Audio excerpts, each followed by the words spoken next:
therapy, do we need it? Are you thinking about couples therapy? Many couples go through the process of talking about therapy. Pretty much all the time, this is because of issues in the relationship that just don't seem to get resolved. These can be things like arguments that escalate and get out of hand, a conflict in values that's feeling impossible to negotiate, a breach of trust from one or both of the people, dissatisfaction and annoyance about behaviour like phone addiction or other types of addiction, challenges with co parenting, problems with sex, or questions about the future of a relationship. You might also be interested to hear that some couples seek out therapy when they've actually decided to split up. They're interested in making the process of separating as smooth as possible and are hoping to move on with their lives. So, in general, we can expect that when a couple goes to therapy, there are going to be some changes. So, there's an impartial third person who can kind of interrupt patterns and offer their own kind of advice and support. That said, going to couples therapy is a big step and one that can be a leap of faith, as well as something that can come at a significant financial cost. We found that people who've had individual therapy beforehand are more open since they kind of know how it works, but it can be confronting if one of the partners is totally new to getting help. So while every couple struggles with issues unique to them, here are some common themes that could help you identify whether it's the right time for you to enter couples therapy. First of all, if you're having the same argument. For many people, the experience of Groundhog Day best describes arguments with their partner. No matter how many times something comes up, it always goes the same way. We call this a gridlock or a stalemate. Whatever it is, every time this happens, the relationship suffers. Having a therapist to observe and unpack these arguments and offer impartial advice or observations means that the gridlock gets loosened a bit.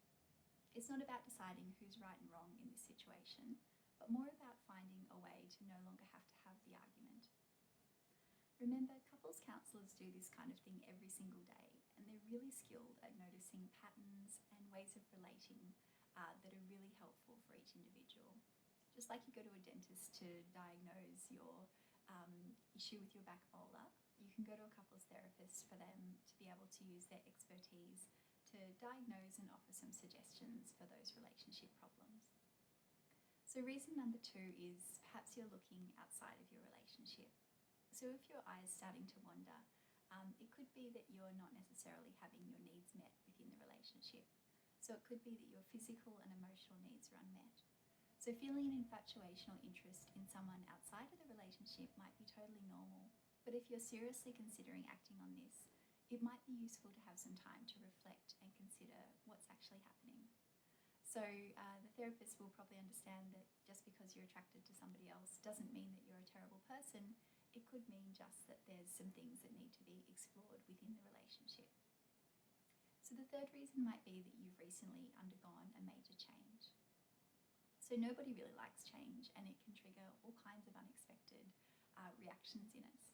So whether it's becoming parents, changing careers, dealing with illness, often these kind of things require a period of adjustment, and that can really put a strain on a relationship.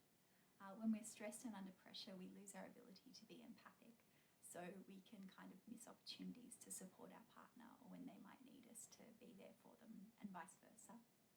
So a therapist can really help with this and kind of point out ways of getting through this. People also find that going to see a therapist during times of change is quite grounding and comforting because that's an environment that stays the same and is really just for you. So number 4 is if you're avoiding sex.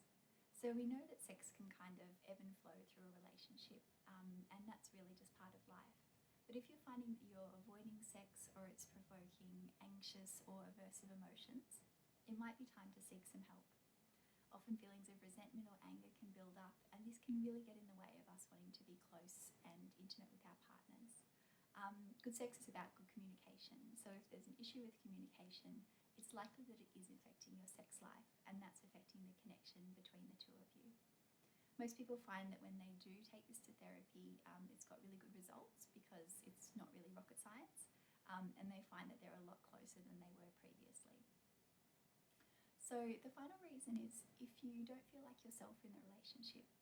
So we know that with most relationships, there is that period of kind of negotiation and adjustment where we change our routine or our behaviour to suit our partner.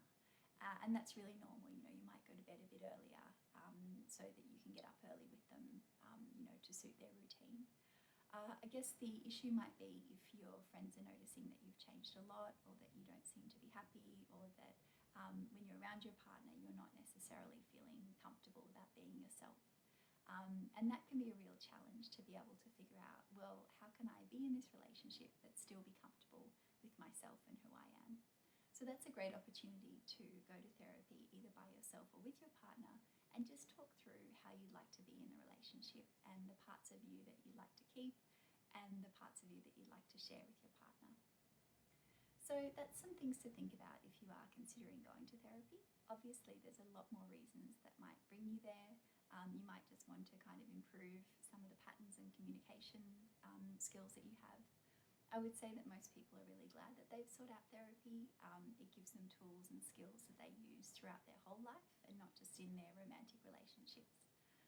Like I said, most people leave therapy closer than they were before, finding out more things about each other and also finding, I guess, new ways of dealing with old problems.